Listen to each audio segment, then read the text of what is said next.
Morning guys, hope you're doing well.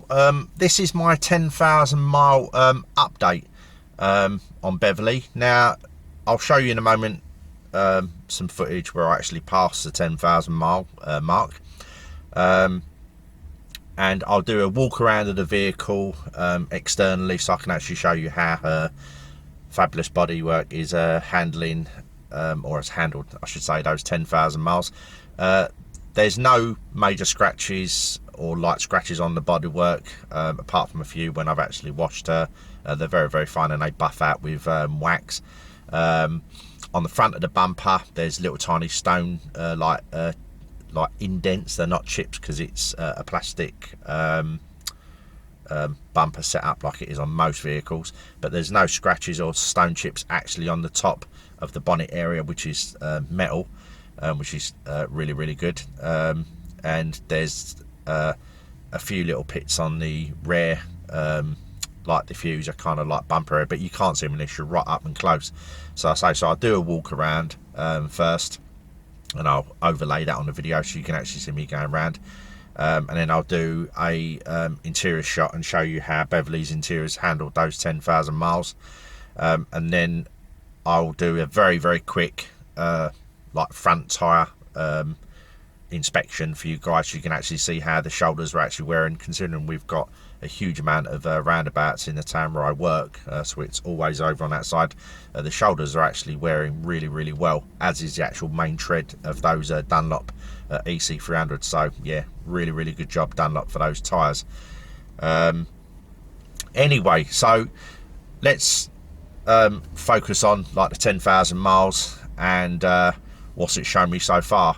Now recently I actually had a puncture on the near side rear tyre, which was repaired, and I actually wasn't sure if it was actually just like a little bit of air seepage, because 10,000 miles of tyres do deflate a little bit, and the tyre sensor monitor actually flagged that up. It was that tyre. So while I wasn't sure if it was actually a puncture at that stage, I actually took the dust cap off the tyre. I checked all of them anyway, and basically put the air in the tyre. But the point I wanted to make was the dust caps were pristine, because the wheels, the actual braking system, aren't using the brakes that much. You're not getting no brake dust, which I've said before regarding the alley wheels, which is absolutely brilliant. But it's little things like that when you're actually undoing the dust caps. And afterwards I went to go and get some wipes and went, oh, I've got no dirt on my fingers, which is another little plus point. So that's a good little bonus, obviously, if you need to put air in the tyres. Now, as I'm actually getting more and more experience with Beverly, another little plus point within our industry, guys, if you're picking up, say, one person, like my old Rattler, you could only get, in most cars, you can only get a medium-sized suitcase between the back of your seat. So say your customer is sitting behind you, or in the passenger seat in the front, you can actually get a full-size suitcase behind the back of this seat and the back seat scrub. So basically, instead of it being, say, in the boot sliding around, or if it's like hard luggage, you can actually put them down vertically in between the driver's seat and the seat scrub on the rear bench. So as I'm fast approaching the service point, which is probably going to be in about another, at this rate, probably in about another 2 to 3 months for the 18,000 mile service, predominantly on my previous ICE vehicles, before the service, I'd normally replace the brake pads about 15 to 16,000 miles, give or take. And so one of the things that I think, it isn't just the fact that you're saving money on the lack of brake pads you're actually having to have fitted to the vehicle. Obviously it's relevant. My old Rattler was £70 for dealership parts. I had to use OEM parts because the vehicle is still under warranty, and I used to have one of my local tyre fitting centres that actually does my tyres for me, replace pads. So it's a set charge. It's about the same price as the main dealer, but the main difference is taking it to a tyre fitting centre is that you can actually speed up the process. You don't have to leave it with a dealer. they can just do the pads. So basically it was like £70 for the pads, £30 for the labour charge, and it's about £100. So you've got, I will have that extra saving coming up already. Now I normally change my pads twice every year, sometimes 3 times a year. So that's effectively between £200 and £300 a year saving. But more importantly, guys, I used to get the pads from the main dealer, so I'd have to order them. So I'd ring up, say, a day before, or sometimes 2 days, for them to be delivered to the dealer if they haven't got no stock. You'd have to go to the main dealer, pick them up, take them to the tyre fitting centre, and all of this time you're losing potential money or your valuable off time. So, for example, I'd probably go to my tyre fitting place, and if they was semi-busy, I might have to wait 45 minutes to an hour slot, plus the time of going to the dealer. So you're basically saving about an hour and a half. And I know it's not a great deal of time, but if you add that up on the grand scheme of things, I mean, effectively you could work for another hour and a half 3 times a year. I know it's not a massive amount of money, but it's all the convenience factor that I think is absolutely brilliant. And just sticking with the pads for the moment, and then I'll move on to this servicing issue. One of the things, it's kind of embarrassing, it affects us all. As your pads actually start wearing, they go down to the metal, like an indicator. Effectively it like scrapes on the side of the disc to let you know your pads are getting very, very low. It's very embarrassing, because when you start brake gas, you can hear it screeching. That's one of the things I'm really looking forward not to having on Beverly for a very, very long time. So again, that's just another little tiny thing to bear in mind. Now, regarding the servicing, which is, I say, is going to be coming up in another couple of months' time, one of the things, again, that I'm looking forward to is, because I will be using the main dealer franchise, I'm going to be using the dealer group Glenn Hopkins to do my servicing, because basically they actually charge for the service on this vehicle about a third of the price lower every service than what my non-franchise dealer is charging, because there is oils, not just oil. There was oil, and my old Rattler used to use a thing, oil called a C3 grade, which is very, very expensive. It was about £70. I don't know how many litres was in that engine that needed that amount of oil, but it was about £70 each time for the oil. But the point I'm making, the same with the brake pads. I used to go to the main dealer, order a service pack, go and pick it up, get out of the vehicle, go and pick it up, take it back to there, and then to this non-franchise servicing dealer, leave it with them. Whereas now, because the price of the servicing on the 28 in Nissan Leaf is so cheap, in my opinion, compared to an ICE vehicle, because there's a lot less servicing, I can just literally drop it off to them, and there's nothing effectively for them to do apart from just inspections. The other great thing, of course, is that depending on your dealership, you might even be able to get access to a courtesy car. And I appreciate some non-franchise dealerships actually have courtesy cars, but it's just like a convenience factor thing, guys. But say, I haven't got to go and pick the parts up, like I say, with the pads and that, which is another little plus point. Now, the e-pedal continues to impress me on the 28 in Nissan Leaf. First of all, I'm going to talk about the medicinal properties of the e-pedal and why I think it should actually be standardised on all vehicles. Whether or not Nissan's going to allow other vehicle manufacturers to actually either adopt this technology via a patent, or maybe they can produce their own one. I think in a commercial entity, whether you're a taxi driver, bus driver, coach driver, lorry driver, van driver, anyone, when I say vans, I don't mean travelling like to and from a job, like if you're like a builder. I mean if you're, say for instance, like a courier driver, the e-pedal with its medicinal values over many years of driving, I think it's going to become very, very relevant, because you're just using effectively one pedal all the time, which means your ankle, your knee joints are obviously going to take a hell of a lot less battering over a very long period of time. And I'm talking decades of use. I mean, like I've said to you before, I've done this job for nearly 25 years. There's drivers that I know that have been doing it nearly 40 years. And you can imagine things like arthritis within the joints. I'm not a medical expert, but I know that obviously you can get knee and ankle joints and fatigue, and the e-pedal is going to help alleviate all of that. So that's something I think that should definitely be standardised within BEVs. Anyway, moving on from the e-pedal and those kind of values, I want to talk about the power delivery of the 28 in Nissan Leaf next. And over the 10,000 miles I've had with her, I've actually had to do quite a few quick decisions like we all have to do in regards to, say, overtaking. And the power of this vehicle, I've had well in excess of 200 brake horsepower vehicles, high performance vehicles in the past, and because of the instant torque of these vehicles and the immense power of the 2018 Nissan Leaf, overtaking is a breeze, and it's so safe. I've had to overtake quite a few lorries where, say, I've been going down a dual carriageway and one's actually pulled out of, say, a lorry bay. They probably haven't been looking, or it's human nature, it happens sometimes.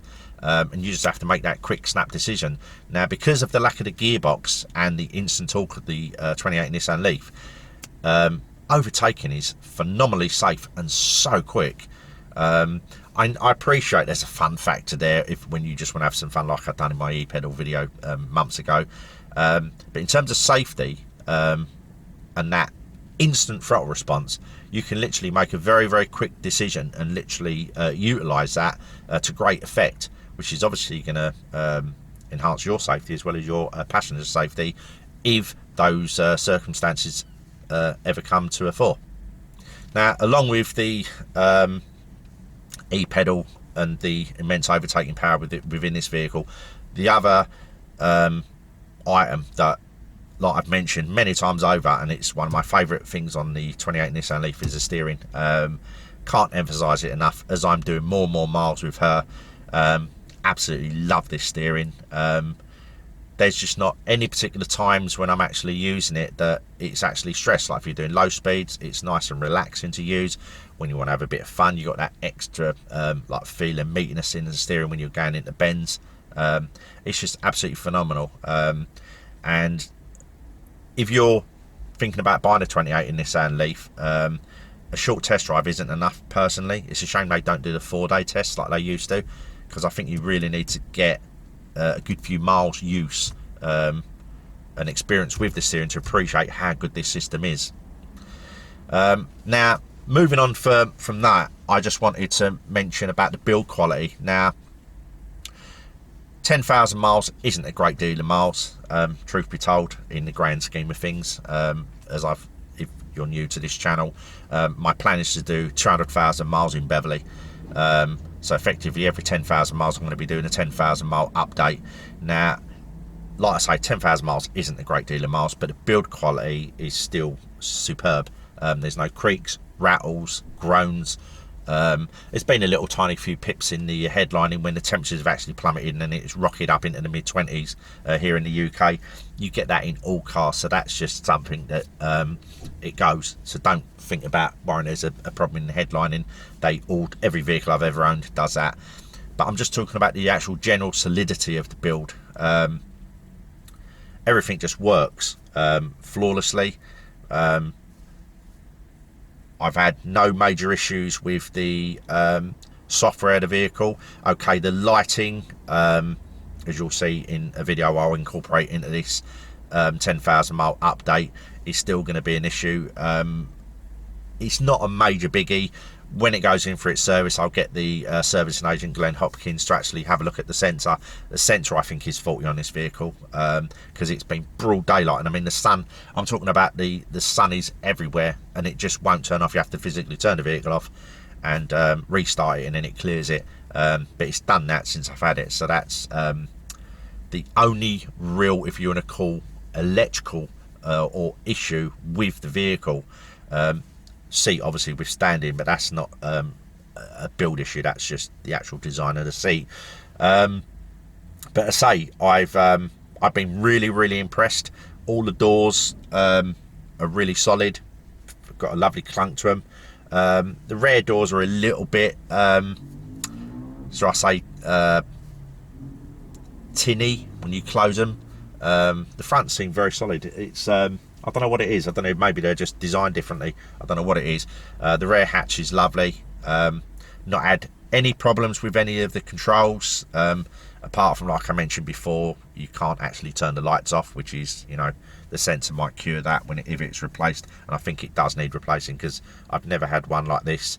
But yeah, things like the actual fit and finish. I mean, like the plastics, I know some people have criticised it, but I just think overall at this price point, it's really, really good. It's really well screwed together, and I would rather have better build quality in terms of solidity with no rattles and creaking than expanses of wood or whatever you're into, whichever you consider being a luxury appointment, where they're using, I don't know, a lot softer feeling plastics. I'd rather have less creaks and rattles all day long over what it looks like, because it may look nice, but if it creaks and rattles, it would drive you nuts if you're in these vehicles to the time frame that we're actually in these vehicles for the miles that we do.